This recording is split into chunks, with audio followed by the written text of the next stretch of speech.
Sa kabila ng umiiral na election gun ban, marami pa rin mga nahuhuling paglabag. Samot-saring armas na walang mga lisensya ang nakumpiska ng pulisya sa iba't ibang panig ng Laguna. Eksklusibo itong tinutukan ni John Consulta.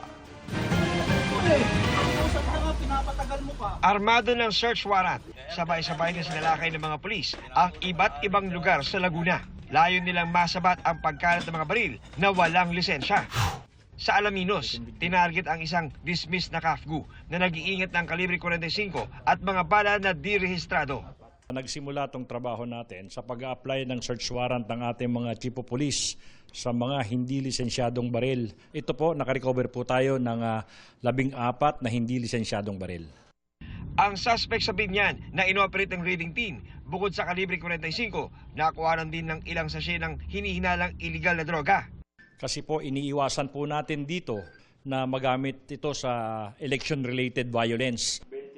Isa sa ilalim sa cross-matching ang mga nakumpiskang baril para matukoy kung nagamit ito sa krimen. Sa Bulan, Sorsogon, arestado ang isang negosyanteng lumabag umano sa Comelec gun ban.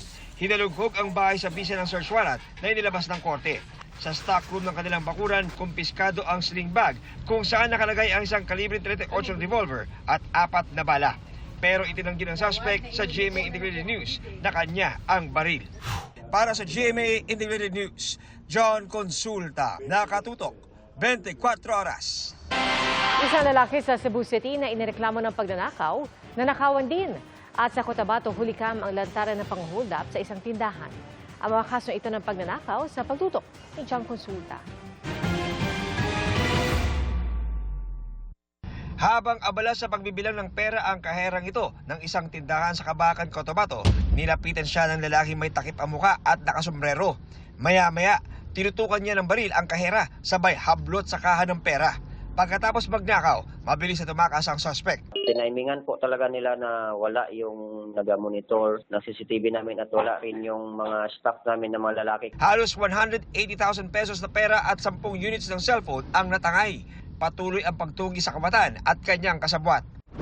Naglalakad lang sa gilid ng kalsada ang lalaking ito sa Barangay Tisa, Cebu City nang biglang may commoner sa kanya. Ang lumapit, hold-upper pala. Kaya napilitang ibigay ng biktima ang kanyang cellphone. Maya-maya, dumating ang kasabwat na rider ng suspect. Saka sila mabilis na tumakas.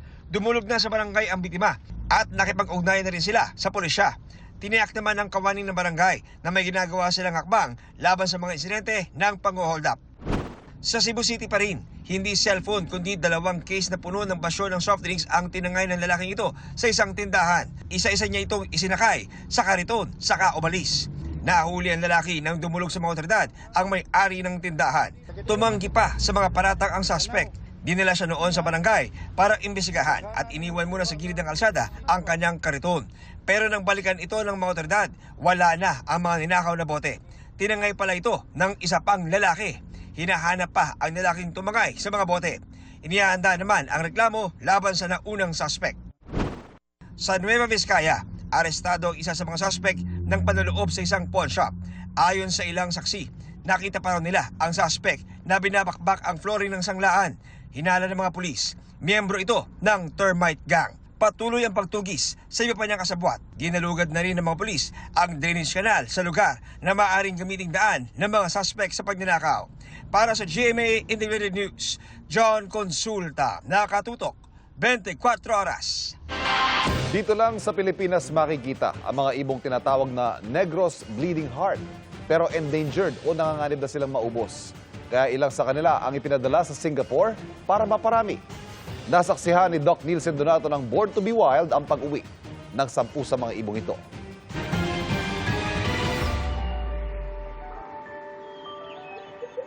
Sa kanilang pulang mata, mapapatitig ka.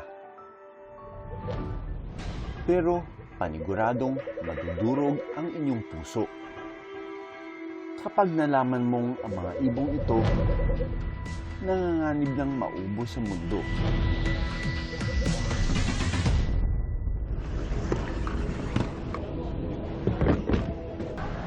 Nandito tayo sa Bacolod and meron tayong i-document na balikbayan, no? Isang balikbayan na ibon kung saan parang dito talaga yung kanyang roots.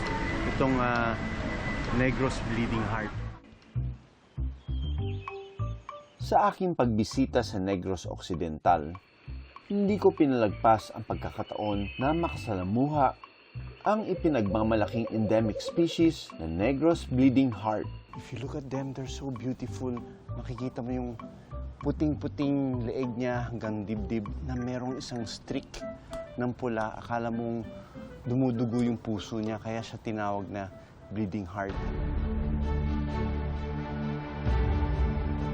Ang Negros Bleeding Heart na ipinadala at naparami sa Singapore simula noong 2021, nagbalik bansa na. Ang Negros Bleeding Heart ay isang pambihirang ibon sa isla ng Negros. Sana tayong mga Pilipino ay mas kilalanin, pagmalaki at alagaan din ang mga natatanging hayop sa ating bansa.